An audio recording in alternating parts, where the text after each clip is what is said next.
Hello, my name is Scott Jewell and welcome to the first episode of Scott in the System.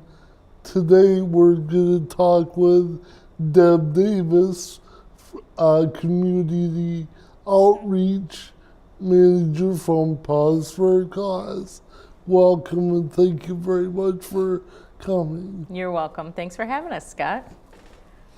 And let's see, you have questions here? How did Paws for a Cause get started and how did you become involved? Oh, that's a pretty loaded question, but our organization, Paws with a Cause, is about 37 years old, and we're headquartered right here in West Michigan. We train assistance dogs for people with disabilities, and we got started back even prior to 1979, but 1979 is when we were incorporated under our original name as Ears for the Deaf. And we had our CEO and co-founder was a truck driver at the time and made a delivery to a company that had a deaf shipping and receiving clerk. And that shipping and receiving clerk's name was Marty. And he had talked to our CEO and co-founder, Mike, about possibly training a hearing dog from him because Marty knew Mike trained Doberman pincers for the show ring. So, liking a challenge and thinking, well, this is a little bit different, Mike would go over to Marty's house and train with Marty and his wife Diane to get their Karen Terrier Crystal to respond to something as simple as the phone ringing. And this is before the internet, this is before everything that was readily available online, so they had to have the neighbor call in repeatedly to make the phone ring to have Crystal, the dog, respond to the sound. So each week when he would go back for a different training cycle, there would be another deaf couple with their dog saying, "Can you help us?" So the need born the organization. And eventually people asked if their dog could also pick up their cane or pick up some dropped objects. And so they started training service dogs. And here we are 37 years later. We changed our name when we started training service dogs and not just hearing dogs. So we changed our name from Ears for the Deaf over to Paws with a Cause. And how did I get started? Well, as they say, I wanted to do something cute with puppies. I saw a newspaper article in the Grand Rapids Press, and it was around Christmas of 1993. And I saw an article about a young couple that didn't have kids, but were training this dog to become a future assistance dog. I grew up with animals. I grew up in East Michigan, about 25 miles away from Leader Dogs for the Blind. So we always saw the dogs out in the street and training, and I always made my mother drive down Main Street so I could see the guide dog trainers. Wow. And it's pretty neat. Mom always knew I'd do something with animals, but you know, you're not really sure of what you're gonna do, but I saw this article in the Grand Rapids Press, and I told my husband I wanna do that. And I called the next day, and we went in and had a meeting, and we brought our first dog home 2 days later. So I started as a volunteer foster puppy raiser because all of our dogs are raised by volunteers, and that's how I started.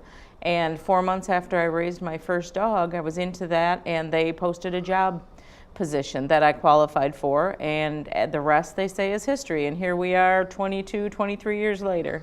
And before we continue, I just want to make sure, I think you told me before that you provide service dogs nationwide. We do. Right. It's not just limited to our area. You are correct. We're a national nonprofit organization, and we not only train those hearing dogs that I already mentioned and those service dogs for people with physical disabilities, but we also train seizure response dogs for people with epilepsy. And then our fourth type of dog that we train is service dogs for children and families living with autism. And all of those dogs we're able to place nationwide through our field representative network. That's really, because I always thought they were, just local. That's really interesting. A lot of people think that, and a lot of people don't know that our national headquarters is right here in West Michigan, just south of Grand Rapids down in Wayland. There's only one training center and only one national headquarters, and we're born and bred right here in West Michigan. Wow. Mm-hmm. They never thought about going corporate or anything like that. It takes money to do that. We're a nonprofit. Yeah. We did it I meant corporate and not profit. Oh, no. Nope. No. You serve people, you want to do it from a nonprofit aspect. Yeah, okay. How are the service dogs selected? Do they go through a skills evaluation? Absolutely, and that's a good way to put it. Each one of our puppies, from the time that they're born, they're being handled and raised and loved by volunteers. So when they come into our facility, in order for the little puppies to go into our foster puppy program to be raised by volunteers, they go through a temperament test, even as young as 8 weeks old. So we're looking for how they receive authority, how they receive commands from authority. We look to see how they get along with other dogs as well. It's very similar to people. How you get along with another person tells a lot about the person or the dog's characteristic. Is this a portion of the process where folks like myself would see them out in the mall and stuff like that to see how they're interacting with, people in public kind of thing? Yep, you can see them in the mall. You'll probably see them at church, in the grocery store, in the movie theater. Anywhere that our volunteers go, our foster puppies go with them. So the foster puppies can learn what different types of noises and sights and smells are. So they're out there going through all these exercises and going through all this exposure so we can tell their temperament and how they're going to handle different stimuli, how they're going to react. How long are they usually in training prior to working with their future owner? That's quite a process. It is. It's a multi-step process, as you and I have spoken before. Altogether, it's right around 2 years. But that includes from the time that they're born and they're in a volunteer home up to 8 weeks old, and then they're placed with our volunteers to raise as a foster puppy until they're a year old. And then they go to a prison. We work with 6 prisons in the state of Michigan, where all of our dogs go for 4 months to reinforce the basic behaviors that the volunteers have taught them, and also to start working on some advanced training. So then they come back to our training center near Wayland, where we do the advanced training. Because each one of our assistance dogs is custom trained specifically to a client's needs, so we need that time between 4 and 6 months at our training center before we place that dog with the client right around 2 years of age. And is what I think you were saying, those dogs that don't quite make it to that level, there's other programs for them, correct? Absolutely. Good point. Because these dogs were bred and raised to be working dogs. And whether that might mean being an assistance dog through our organization, or they might not have the temperament or something that might not be agreeable to our training. For instance, they might have too much prey drive. And that's, what does that mean? That's P-R-E-Y. And the fact of they want to follow something. They want to find maybe a ball. They want to chase rabbits. They want to chase squirrels. That's not a good trait to have in an assistance dog. I can understand. Exactly. Because if you're waiting at a bus stop, per se, and a squirrel goes by, there goes the dog chases. Exactly. And probably the client after it. And not a good situation. But that trait of having that prey drive, of having that honed in skill to I'm not giving up until I get that end result, might be an excellent trait for another program, such as the State Farm Arson Detection Program, the U.S. Department of Homeland Security and their Border Patrol. It could be an excellent trait for a police dog. So all of our dogs that are raised do have the opportunity, if they don't make our program, we have those relationships with other agencies that we can call them and say, hey, we have Fido that has this type of personality, are you interested? And they will come over and do their own testing to see if that dog could fit their working program instead. Well, that's wonderful, so at least there's a other outlet depending on their given personality. Absolutely. How does a disabled individual get started in searching for a service dog? That's a really good question, especially in today's world. There are so many agencies and so many trainers out there that are claiming to train service dogs. We get calls on a weekly basis of somebody, unfortunately, that has been taken advantage of and said, I raised this amount of money and the person left town, or the dog doesn't do what I need it to do. So just like anything you do in life, when you're going to make a huge commitment with something, take your time and do your research. And by research, I call it due diligence. Absolutely. Do your due diligence on every single aspect of it. There's a website out there for Assistance Dogs International that people can go to if they just Google Assistance Dogs International. It does not train dogs, but it's a coalition of organizations like us that do. And it gives some tips, it gives some guidelines for how to select a service dog, what kind of tasks you can look for, but not only that, what things you should look for in an agency that you select to work with or a trainer that you select to work with. So one of the biggest things that people should look for is organizations that are not going to charge them money, because that's where the nonprofit status and the true commitment to that client comes in. Yeah, well, I think you were saying other programs out there charge something like $9,000 or something. Wow. Yeah, some can. And some of them go into a certain percentage of their total cost. That $9,000 could be reflective of that's 50% of the cost, but the client only has to pay half. Other organizations, again, there's a flat fee. It could be equipment fee. It could be an application fee. It could be a placement fee. Each organization does their own thing. At Paws, we do not charge any fees. There's no application fee, there's no equipment fee, there's no placement fee, because we understand our clientele is the community of people with disabilities. So we're not going to burden them with something else to take care of. Yes, they have to take care of it financially when they certify, so they have to take care of grooming and medical care and dog food, but we're not going to charge them for something that we as a nonprofit have been able to raise donations in order to place the dog with them. So there's no cost for the dog at Paws with a Cause. Just after you take ownership, I should say. Yep. Good way to put it, after you take ownership. Just like on a car, you got to do maintenance with oil changes and wiper fluid and gas. You take ownership of the dog, and your responsibilities are to provide the food, the vet care, the grooming, and of course the plethora of toys that most dogs demand. So that's up to you. What is the application process?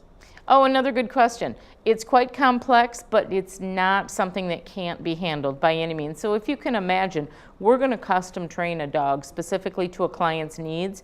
We need to know what those needs are. So we ask a lot of questions. And the very first thing that someone should do if they're interested in applying for one of our dogs is to go to our website at pawswithacause.org, and there's a tab on the top, and it says, I want a dog. And it gives you step-by-step the process. So for instance, the very first step is to apply online. There's not a full application online, but there's a preliminary questions, your name, what type of dog you're looking for, your address, because we need to make sure that that prospective client lives in a geographic area that we do serve. And so it's kind of like a screening process? Almost, yep, exactly. To make sure that that person is someone, A, that has a disability that we serve, and B, is in a geographic area where we have one of our field representatives. So that's their first step, is to go on there. That generates an email to us, and then we look through all of that, and we let them know whether we would be able to help them and then forward them an application, or if for some reason, again, if it's a disability we do not serve, or if they don't live in an area that we serve, we then reference them on, again, to Assistance Dogs International website so they can look up a different organization that might be able to help them. So I'm sorry. I was just going to finish that. You and I talked earlier, and you said you like the needs assessment. And what that is once that application gets approved, back at our headquarters, we order a needs assessment, which is exactly that. We go into, it's like an interview. Our field representative goes to that client's house, meets with them, meets with their family, meets with their caregivers, anyone that's going to be involved in the environment of the dog, and they do an interview. Again, asking more questions, realistic questions of what type of tasks the dog should do, everything to assess that need for the dog. And all of that is then sent back to our headquarters and training center so our trainers can understand the client better. Okay. I thought, lost my train of thought. I was going to ask something about that too. Maybe I'll think of it. Okay. What are the training process and timelines? Timelines for training? Our training process begins, again, when the puppy's eight weeks old and goes into their volunteer home. It's not just to be loved on and cuddled on until they're a year old. They have responsibilities, and that responsibility includes basic obedience, the sit, stay, down, come, heel, respond to their name, walk on a loose leash, and housebreaking. We all know how fun that can be with a new dog, and that falls to our volunteers, who are a wonderful, wonderful community of caring people that raise these future assistance dogs. So in that time that they have with them, that training involves that, as well as some advanced obedience. And then our training process when they come back from the prison and into our training, again, is that customization. So you could have a strength on your right side and want the dog to retrieve to your right side, but someone else with the same disability. I'm right here. Exactly. Yeah. And you're going to want that dog to come over to your strength side. And someone else with that same disability might have the exact opposite effect. Retrieve to the left side and maybe need help putting feet up on the feet rests. So that dog would be trained specifically to your needs, and their dog would be trained specifically to their needs. So that's what happens when we come back to our training center. Yeah, like one person might have CP like me, or the next had a stroke. Exactly. So, Yep. Okay. How long does it take for the individual to be matched up with their service dog? The match, that to me, I've been here, like I said, for a long, long time, and to me the match is still the magic moment, that one where we should sprinkle stardust out and say, there's magic happening here.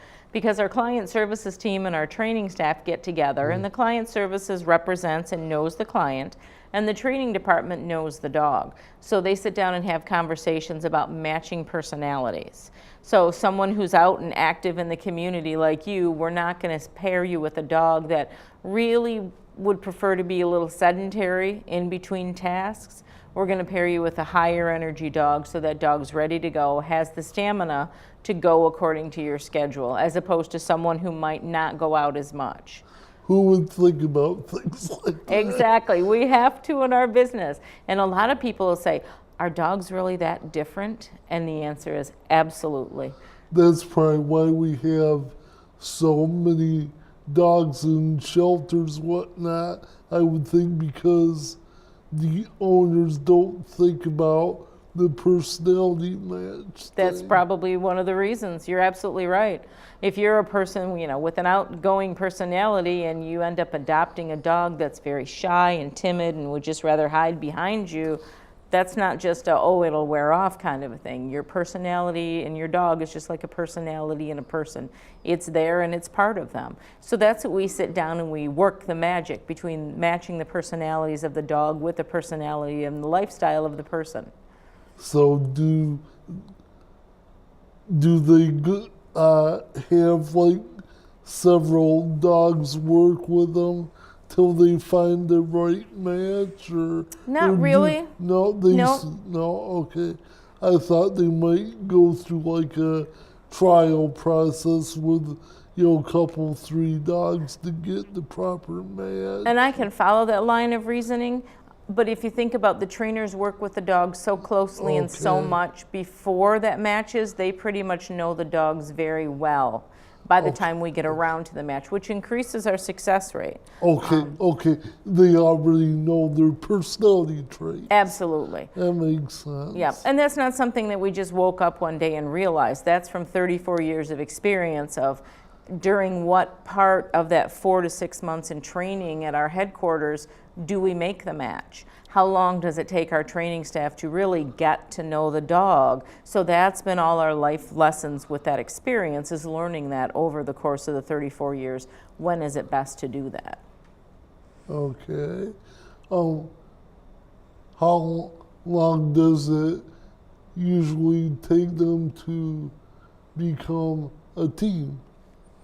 When the dog and the client are matched, some people say, oh, we bonded after the first month, but you can tell when they say that, you can tell that's a new client because they don't know what's ahead of them. They really haven't experienced the true bond yet. On average, our experienced clients say it takes them around a year, believe it or not, that first full year of going through everything the first time, going through holidays, going through doctor visits, going through lifestyle, whether it's somebody graduating or whatever life takes them to. It takes them a good full year for them to A, be comfortable, and B, be truly bonded to each other. But considering that on average we get 10 to 12 years of a working life out of each placement, that's not bad, that it only takes them a year to get to that true bond. Some people experience it earlier, some people don't. It's right around a year, but on average it's right around a year. I guess that's where I'm a little bit scared to try. I'm so afraid I would become so attached to the pet that it would be so hard to trade them in for a new one. It's like, ah. It's not necessarily a trade-in option. By the time we place that dog with you, we're as confident as we're going to be that placement is going to work out. Well, I meant, after they're ready to retire. Oh, after the retirement. Now, retirement is a different story. It is. If you think about it, because you are bonded with that dog for 10 years. So many of our clients, it all depends if they can keep the dog. That dog is theirs. So when they decide to retire the dog, either because of age or a possible health issue, or the dog's starting to slow down and the client definitely needs, a fresher dog, they can decide whether they want to rehome that dog. And a lot of times what happens is people will have the dog go live with a family member. So the dog's still close, they can still interact, but the older dog does not get in the way of the newer dog working. There definitely could be a little bit of a conflict. It can be. It's a definite transition. Yeah. And I think our clients are absolutely phenomenal people because if you think about it, they're taking on a 24/7 responsibility, not only taking care of the dog, but accepting the fact that this dog is going to help them. They need to accept that fact and they need to accept the help as well. And it's really, really easy. Our clients say it's so much easier if in their condition with a disability to accept help from a dog than it is to accept help from another human being. There's that whole paradigm shift, and especially in a relationship where your husband or your wife now becomes your caretaker. And so the dog is able to help them deal with that, and you've got a caretaker and a helper in your dog, and that husband, wife, son, or daughter, whatever family member can go back to living the role of that family member rather than the caregiver as well. Oh, I could do a whole nother show on that. Yeah, exactly. Oh my goodness. How does the owner cope with limitations of mobility issues such as trying to take their dog out during winter? This is one I always struggled with. You did have that as an interesting question. When our field representatives help us and place that dog with them, the very first thing they do in that needs assessment that we talked about is assess the fact if that client is able to take care of the dog by themselves. We need to have our clients be able to take care of the dog's needs 100% by themselves. Now that can include adaptations. For instance, if someone might have a limited range of motion and not be able to reach up onto the counter possibly to get a dog food down or to get a dog dish down, it's important for them to be able to feed the dog so they can help a family member rig up some sort of a contraption that we've had before. It's a PVC pipe that goes up and down the wall, and you hit a button and it's like an automatic feeder. But the client still does that because food is a very, very big piece of dog-human hierarchy. So in order for that client to establish that hierarchy as the alpha dog in that relationship, they utilize that food, and adaptations can be met, such as taking dogs out to go to the bathroom in the winter if they're the homeowner, obviously, and they luckily have a fenced-in backyard. It could be a matter of teaching the dog to pull the strap, to open the slider door, to let itself out upon command, not in the middle of the night when it wants to go frolicking through the snow, but upon command. And then let themselves out and come in and close the door. And or in an apartment complex, they have to be able to have an agreement with the apartment complex that they're able to go out and exercise their dog in this one particular area. And then after the dog is done, then they can have a family member assist with cleanup. I can imagine the issues on that one, especially in the apartment. It's not bad. We've had clients, we work with our clients to make sure that everything's on the up and up with the apartment complex. And we're not talking that it sits out there for a month. They have to have some type of an agreement or some type of a service worked up with either that family member or a service, a cleanup service, that comes and does it very frequently so it does not become an issue. Yeah, I can understand that could be a problem. Yeah, all things to be worked through. Yeah. Since there's a ongoing expenses having a service dog, does the owner get these expenses if needed?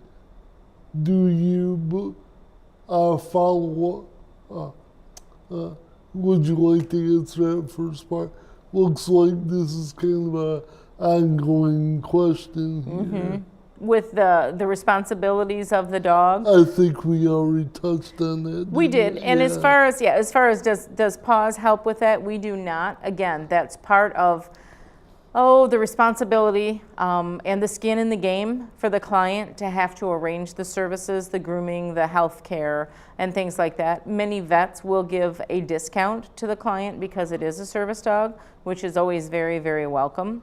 Yeah, that's one thing I always thought about was the expense factor.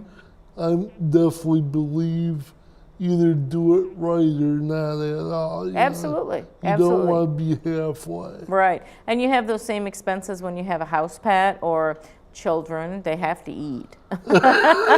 Really? They both insist on it. So very similar. What criteria would make someone a good candidate for this service? What criteria would make a good client a candidate? Okay. I believe so, yes. Yep. So some of the disabilities that we train dogs for is, as I mentioned, we were founded to train hearing dogs, so hearing impairment or deafness. There's also epilepsy for seizure response. We also train dogs for physical disabilities such as CP, you and I talked about, spinal cord injuries, muscular dystrophy, and then there's our children with autism program. So children between the ages of 4 and 12 that are diagnosed and families living with autism, we have a program for that as well. What kind of assistance would the dog do for someone autistic? Being, I would think that's maybe slightly more common than these other disabilities. In that particular age range, and of course, yes, it definitely is. We all know that autism diagnoses are on the rise and have been for years. And what we found when we did our research before we started this program is the dog actually acts as a bridge. I keep looking down because I forget to mention that we're joined by my dog today, who's chilling out in the air conditioning. But so our dogs can provide bridges to that world of autism, that child living in autism world. If that child is highly functioning and highly verbal, what we found is that the dogs help them to focus and rein their area of focus in. And so that dog being a bridge into the world of autism, we've had children that have experienced saying their first word, and it has to do around the dog. So they get into activities with the dog. They play fetch with the dog. They groom the dog. They understand that when I brush Fido's hair, I should brush mine at the same time. So that dog being a bridge between the real world and their world of autism can help with their daily living skills. It's time to brush the dog's teeth. It's time to brush my teeth. Interesting. It is. A lot of times the dog is that friend that children with autism just don't have. And so the dog, again, is there bridging between the real world versus their world. Okay, so we could say they help the child with ADLs, better known as activities of daily living. Yep, absolutely. Okay. And when we first said that, people were saying the dog's gonna brush the child's teeth. No. We haven't figured out how to do that yet, but the parents are taught to relay and to put them together and say that we need to brush the dog's teeth, we need to brush your teeth. Another thing in the world of children living with autism is we hear about weighted blankets or deep pressure. I love this dog. She's 64 pounds. She could put a lot of deep pressure on a smaller child. And so we actually teach the dogs that they might have to lay across a child and just lay there. And that deep pressure comforts a child. That's very soothing to the child. So you're thinking, well, a dog laying on a child doesn't necessarily sound too much like a task. But if that child is stimming or making a noise or reluctant for something, that dog has to be taught that this is an acceptable situation, this is part of your task, and this is what you're looking to do. And by putting that pressure on that child, what it can do is it can calm them to the point where the child is actually sleeping by themselves in their own bed and through the night. And those I'm sure the parents are glad. Absolutely. Those are great moments of freedom for a lot of families.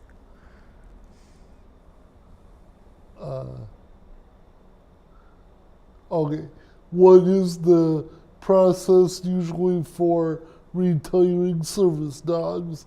I know we already touched on this. We did. Retirement is the decision of the client. Again, whether the dog is just getting a little bit older and a little bit slower, and or if there's a health concern whatsoever. So it's the client's decision to retire that dog. And if they ask for a successor dog, all of our clients have the opportunity to apply for a successor dog, and they go straight to the top of the waiting list. They do not have to wait through everything. We do a needs assessment updated because it could have been 10 years since we placed that first dog with them. And even though we go back in every 2 years and recertify every team, their physical needs could have changed since that last interview. So we'll go do a new needs assessment. And if they choose to get a successor dog, they need to rehome that old dog for at least the first month to give that client time to bond with their new dog. And then, like I mentioned before, many clients make the choice of rehoming the dog with a family member as to not interfere with the new dog. Now, many clients also take that dog right back, take the older dog right back into their home after that first month, and the older dog becomes the pet and the new dog becomes a service dog or a hearing dog or a seizure response dog without any problem or transition. They're older, they've been there, they've done that, they've earned their dog bed, and they let the younger dog do it. There's usually not like a conflict between new and old dogs. We do everything we can to prevent that, specifically implementing the process or the policy of having the month where the older dog is visiting a family member's home or a friend's home so that client and that new dog can bond. And again, that's something we've learned over our 34 years. Before, we didn't necessarily require that. We'd suggest it, but then people would call us in 2 or 3 weeks and say, I'm just not bonding. The old dog wants to do all of the tasks. Well, yes, because it's done those tasks for you for 10 years. Dogs don't have an on-off switch. They're used to it, they want to do it. So we do that. We do suggest that they rehome that dog for the month so they can bond with the new dog and then welcome the old dog back in the home if they so choose to. Now, some of our clients don't want to handle the end of life process with their dog. So when they get their successor dog, they say goodbye to their previous dog and they have family or friends that will take it. That's the experience I witnessed being. I used to live over Bretton 44th. You probably know Jim, who has service dog. And back then, when I was there, he had Lady. Yep. And she was eventually retired. I think she went somewhere else. Yep. I was sad to see her go, of course. And I'm like, she's not even a service dog. They deserve a good retirement. They've worked hard, they've filled their purpose in life, and they deserve a nice retirement. And for our last question here, what are field representatives? Okay, yes, I've mentioned that a couple of times, and that's how we're able to place our dogs nationwide. We're not like typical organizations, and we do not require our clients to come to us and pay for a hotel bill and pay for meals for a training session for 2 weeks or 3 weeks or 4 weeks if you're a guide dog. We don't require them. We turn it around and we actually ship the dog to one of our field representatives that live in their area. So a field representative for us is a person with at least 6 years of experience of working with dogs and people. It has to be both. And they're contract laborers for us.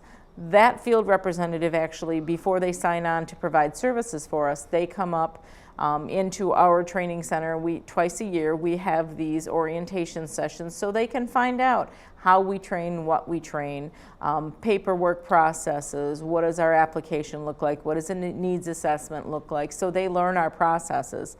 And then they go home to their community and they select which services they'd like to provide for us. And the majority of them, if not 100% of them, all want to do the client work. They want to work with the clients and place the dogs in the client's home, and then they work with that client for 4 to 6 months after placement. So we don't just hand the client the leash and say, bye-bye, have a nice life.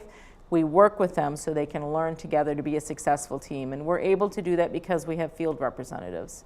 And this really helps to prevent gaps in the system, I would say. Gaps between what? In the whole process. Oh, absolutely. So there's no pitfalls. Absolutely. So to speak. Only if other services were like that. Only if, you are correct. Yes, there is a huge continuity of care, obviously, because this is a living, breathing organism. So we can't just set it on a shelf and wait for the client to be ready in 3 weeks. You know, it takes time, it takes maintenance. So when the dog is ready, we ship it, whether by car, plane, train, or automobile. I was going to ask that. Yeah. What's the typical scenario? Oh, typical is not necessarily a situation in this particular way, because we could have volunteers that are going to vacation in Florida, and during a particular time that we need to deliver a dog to Georgia. So guess what? That dog's hitching a ride with volunteers just in a caravan. Otherwise, if we need to ship it out west, then it's usually airplane, air cargo carrier.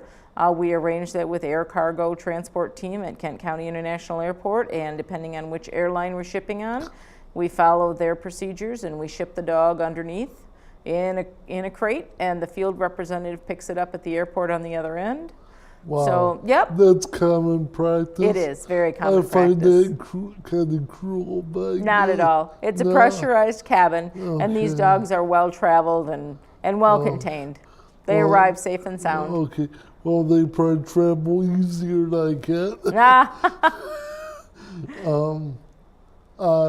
We are going to go to a break, and we'll be right back to see one of our service dogs been trained to do some tasks.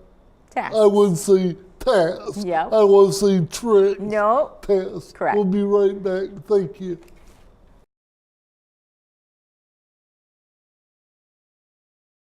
Welcome back to our second segment. Seymour here is going to do some tasks for us. Alrighty then, let's go. Hop up. Good girl. As we mentioned before, all of our dogs are custom trained specifically to a client's needs. And one of the most common traits, one of the most common tasks that is requested is the act of retrieving. So we teach all of our dogs to retrieve several different types of items, several different weights, several different textures, several different materials. So we're going to see what Seymour has learned. CB, hey, take it. Take it. You can bring me the phone? All right, come on. Good. Sit. Sit. Hold. Good. This phone could be anywhere in the house. This is one of the only tasks, that we do train by name, and we can tell that dog to go get the phone, and we ask the clients to have the same phone in the same place at the same time.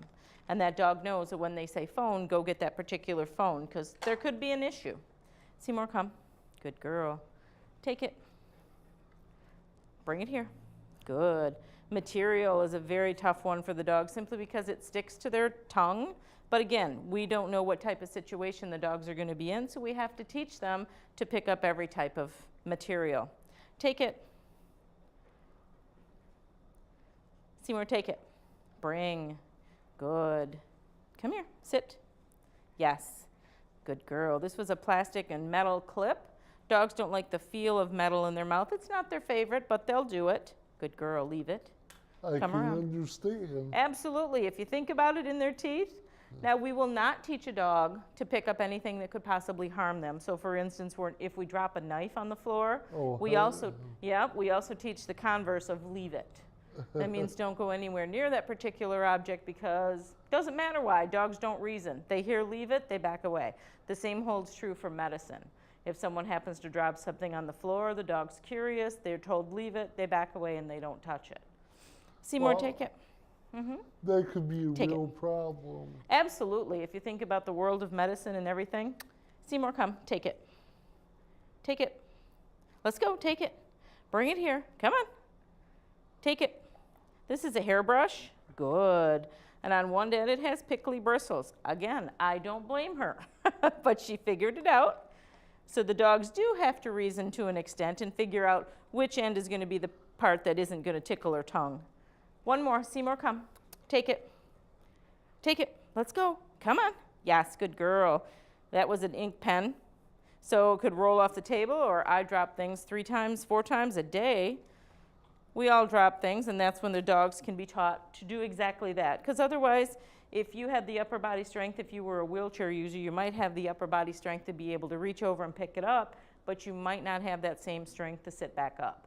And if you do it 3 or 4 times a day, it's definitely going to affect your energy levels, your stamina. So again, you don't want to be caught bending over in your chair, because it'll cut off your windpipe. Especially if you're like a quad. Absolutely. Or something like that. Yep. You've got some machines working for you, but they need your full body to be upright. Seymour, bag. Take it. Take it. Let's go. Bring it here. Come on. Sit. Hold. This could be a medical bag. Give. Good. That we ask the clients, especially our seizure response dog clients, to put some medicine in that particular bag in a child-proof container, as well as half a bottle of water. And again, put that bag in the exact same place, so when that dog is taught to go get the bag, it can help that person by interrupting or mitigating their particular seizure as well. Sit. So those are just some of the tasks that we do train the dogs to perform. Okay, thank you very much, folks, for watching. I'll see you soon. Thank you. Got it again. Welcome back to our second segment. Seymour here is going to do some tasks for us. Alrighty then. Let's go. Hop up. Good girl. As we mentioned before, all of our dogs are custom trained specifically to a client's needs. And one of the most common traits, one of the most common tasks that is requested is the act of retrieving. So we teach all of our dogs to retrieve several different types of items, several different weights, several different textures, several different materials. So we're going to see what Seymour has learned. CB, hey, take it. Take it. You can bring me the phone? All right, come on. Good. Sit. Sit. Hold. Good. This phone could be anywhere in the house. This is one of the only tasks, give, that we do train by name, and we can tell that dog to go get the phone, and we ask the clients to have the same phone in the same place at the same time. And that dog knows that when they say phone, go get that particular phone, because there could be an issue. Seymour, come. Good girl. Take it. Bring it here. Good. Material is a very tough one for the dog simply because it sticks to their tongue. But again, we don't know what type of situation the dogs are going to be in, so we have to teach them to pick up every type of material. Take it. Seymour, take it. Bring. Good. Come here. Sit. Yes. Good girl. This was a plastic and metal clip. Dogs don't like the feel of metal in their mouth. It's not their favorite, but they'll do it. Good girl. Leave it. I Come can around. understand. Absolutely. If you think about it in their teeth. Now, we will not teach a dog to pick up anything that could possibly harm them. So, for instance, if we drop a knife on the floor, we also teach the converse of leave it. That means don't go anywhere near that particular object because it doesn't matter why. Dogs don't reason. They hear leave it, they back away. The same holds true for medicine. If someone happens to drop something on the floor, the dog's curious, they're told leave it, they back away and they don't touch it. Seymour, take it. That could be a Take real problem. Absolutely. If you think about the world of medicine and everything, Seymour, come. Take it. Take it. Let's go. Take it. Bring it here. Come on. Take it. This is a hairbrush. Good. And on one end, it has pickly bristles. Again, I don't blame her, but she figured it out. So the dogs do have to reason to an extent and figure out which end is going to be the part that isn't going to tickle her tongue. One more. Seymour, come. Take it. Take it. Let's go. Come on. Yes, good girl. That was an ink pen. So it could roll off the table, or I drop things 3 times, 4 times a day. We all drop things, and that's when the dogs can be taught to do exactly that. Because otherwise, if you had the upper body strength, if you were a wheelchair user, you might have the upper body strength to be able to reach over and pick it up, but you might not have that same strength to sit back up. And if you do it 3 or 4 times a day, it's definitely going to affect your energy levels, your stamina. So again, you don't want to be caught sitting over, bending over in your chair, because it'll cut off your windpipe. Especially if you're like a quad. Absolutely. Or something like that. Yep. You've got some machines working for you, but they need your full body to be upright. Seymour, bag. Take it. Take it. Let's go. Bring it here. Come on. Sit. Hold. This could be a medical bag. Give. Good. That we ask the clients, especially our seizure response dog clients, to put some medicine in that particular bag in a child-proof container, as well as half a bottle of water. And again, put that bag in the exact same place, so when that dog is taught to go get the bag, it can help that person by interrupting or mitigating their particular seizure as well. Sit. So those are just some of the tasks that we do train the dogs to perform. Okay, thank you very much, folks, for watching. I'll see you soon. Thank you.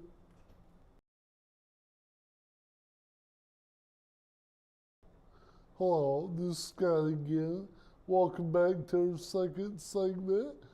Seymour here is going to do some tasks for us. Alrighty then, let's go. Hop up. Good girl.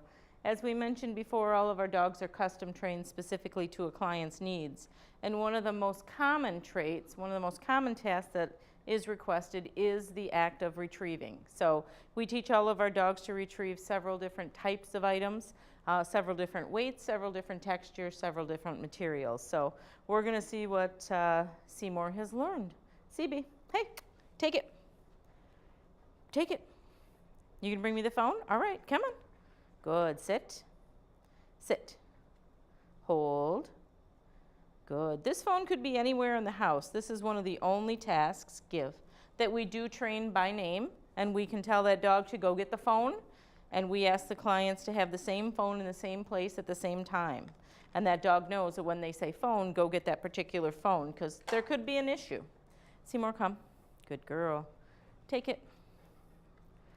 Bring it here. Good. Material is a very tough one for the dog simply because it sticks to their tongue. But again, we don't know what type of situation the dogs are going to be in, so we have to teach them to pick up every type of material. Take it. Seymour, take it. Bring. Good. Come here. Sit. Yes. Good girl. This was a plastic and metal clip. Dogs don't like the feel of metal in their mouth. It's not their favorite, but they'll do it. Good girl. Leave it. I can understand. Absolutely. If you think about it in their teeth. Now, we will not teach a dog to pick up anything that could possibly harm them. So, for instance, if we drop a knife on the floor, we also teach the converse of leave it. That means don't go anywhere near that particular object because it doesn't matter why. Dogs don't reason. They hear leave it, they back away.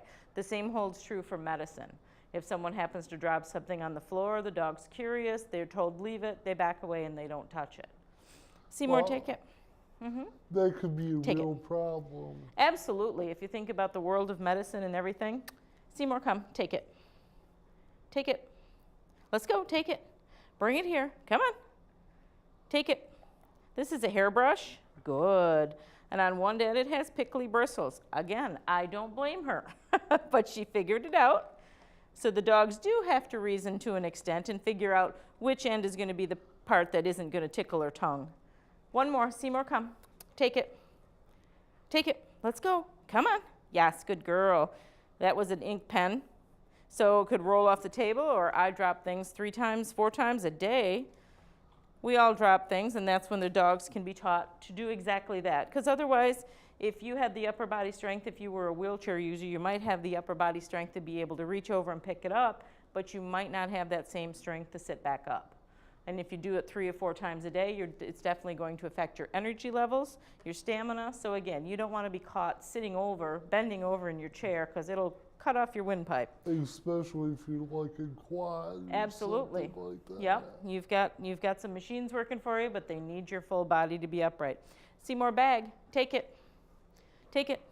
Let's go. Bring it here. Come on. Sit. Hold. This could be a medical bag. Give. Good. That we ask the clients, especially our seizure response dog clients, to put some medicine in that particular bag in a child-proof container, as well as half a bottle of water. And again, put that bag in the exact same place, so when that dog is taught to go get the bag, it can help that person by interrupting or mitigating their particular seizure as well. Sit. So those are just some of the tasks that we do train the dogs to perform. Okay, thank you very much, folks, for watching. I'll see you soon. Thank you.